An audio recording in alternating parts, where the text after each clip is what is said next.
The Buzz with Jess Lujan.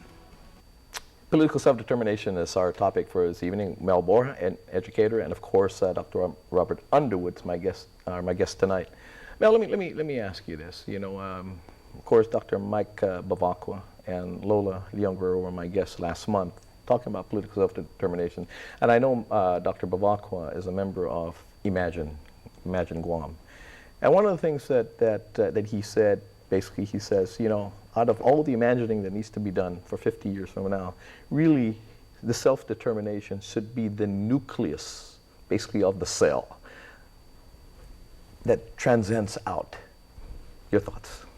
I'm glad that you brought this up, and you know, first I want to commend the governor's office and the people involved with Imagine Guam for undertaking such a big task. But and I'm probably going to get in trouble for saying this, but I really feel like you and what Dr. Bevacqua said are absolutely right. You know that we cannot. It's really pointless to imagine Guam in 50 years without first deciding what will our political status be. And I think that if we are going to imagine Guam, I mean, we're going to imagine every Guam that you imagine is different under each political status. And you know, I really feel like if we are going to imagine Guam without first understanding what our political status would be, it's kind of a like bringing a knife to a gunfight, you know? I mean, we are not prepared to truly imagine Guam without understanding what our political status will or won't be. As Dr. Underwood will say, you have to define who the self is before you move on. I mean, you're asked for your identity. Anything, you have to identify yourself. How can they help you? How can you help yourself if you don't identify yourself? Yeah. Well, yeah, and of course the Imagine Guam process is a process that's meant to expand our horizons and kind of get us thinking. But the failure to I think include political self-determination as a big part of it is like you know, going somewhere and saying, okay, here are all the possibilities, but doors number 1 and doors number 2 are not open. We're not going to think about those, and so that kind of delimits our ability to imagine. And I've said that, you know, prior to the group coming together. I said, yeah, if we're going to imagine Guam, we can have 3 different imaginations, basically. We can imagine Guam based on statehood, imagine Guam based on independence, we can imagine Guam based on free association. So it depends on what we imagine. Now, we can imagine 3 things, right? But how do we move on imagining a status quo? I mean, I really believe that's the only thing that we can truly get a clear picture of. You know, status quo, we know what status quo means. You know, we've dealt with status quo for generations. We will continue to deal with status quo if we don't ever answer this question. And I really believe, you know, if we're going to talk about imagining Guam in 50 years, the only one that we really can get a clear picture of is status quo. If we talk about self-determination, you know, we have to be able to really understand what that means, what each path means. You know, going back to what Dr. Underwood said about empowering our young people, you know, it's very contradictory for us to say, let's move forward 50 years if we are disempowered.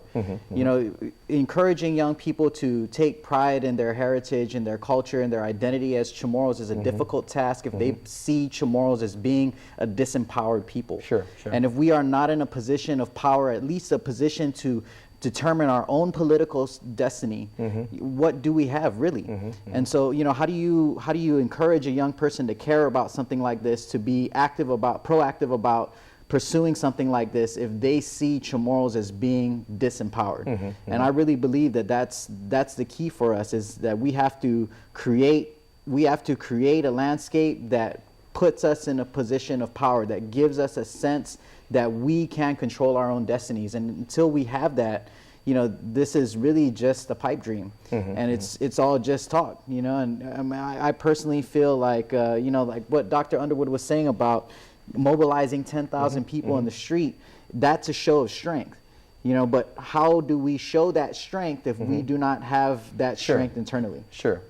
And as he said, of course, now it may not be, you know, the vote may not be binding, but if we can get 10,000 people out there, 15,000, 20,000 people out there, they're going to listen. They're going to listen. And again, the next president will probably land at your grandfather's namesake, A.B. Wampat. Instead of up at Anderson Air Force Base, they'll be landing. We don't even know who Anderson is. Well, at least we won't have to. I'm from the family of outside Andersons, the but base. we never got the compensation for that. So, anyway. But can we realistically, Mel, in your age group and your colleagues and all that, and Dr. Underwood is confident that we can.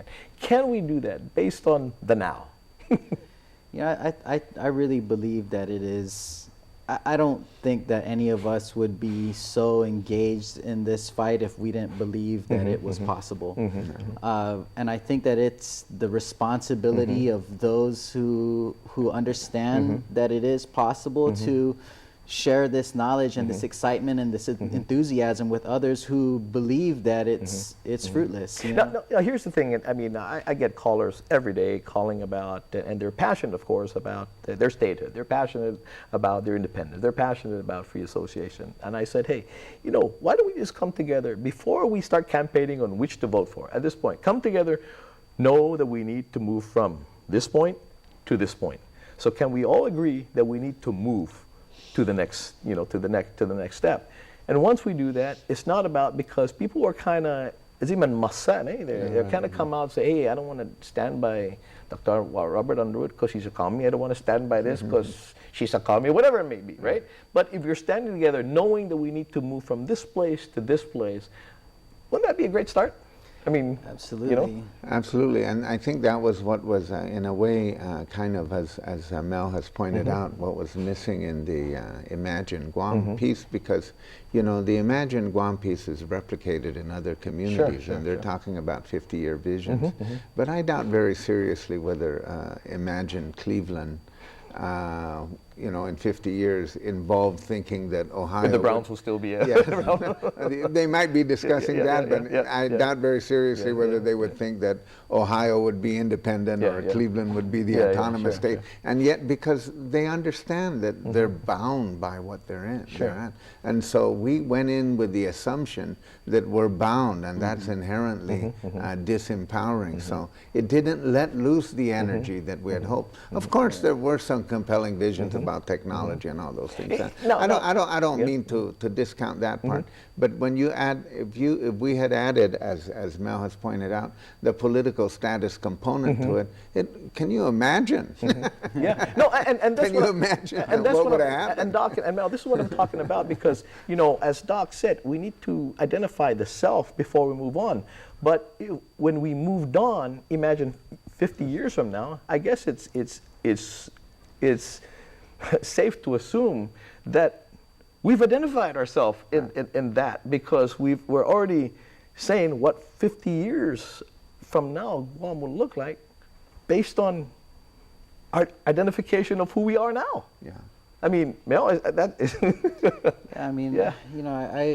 I think that the important thing in this conversation is to identify the unifying principle. A few years back when the military was conducting their DEIS and they're talking about this buildup. A lot of people were the conversation was not as polarized as we thought it would be. It wasn't so many people over here completely against the buildup and so many people on this side who were for it. It was really small groups on either side and a large group that were kind of on the fence. There's some things that they liked about it, some things that they didn't like about it.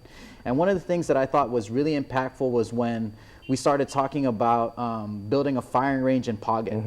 And that was one of the issues that it didn't matter where you stood on the buildup. 90% of the people who were vocal about the buildup did not agree with Paget being taken as a firing range. And that served as that unifying principle. And going back to this idea of 10,000 people in the streets, granted that we didn't have 10,000 people who protested that Paget issue, it was definitely the largest physical protest that we had surrounding any issue regarding the buildup. And on top of that, I really feel like that was one of the major things that pushed 10,300 comments that were submitted, which was really groundbreaking for a community like ours. And so to think about what is that unifying principle for us? And I think that unifying principle has to be the withholding of this human right, this basic human right. And so if we can agree, if we can, really go to the root of what is behind this push for self-determination and understand it as a human right issue, I think that that's the thing that allows us to move forward. And just to piggyback what off Mel, the 10,000 comments that they inspired the 35,000 comments that came out of the CNMI DEIS. And that 35,000 wouldn't have happened without the 10,000, without the protesters. See, and that's the synergy. That's really what he's talking about. And just a comment after that is I'm going, the comments, I know the comments haven't been read yet, but the Admiral comes out and said the record decision will be signed by September 30th. I go, wait a minute, they just turned it in yesterday. How could you move forward to signing it if you haven't read the comments? Anyway, I got to pay some bills, guys. Okay. Be right back.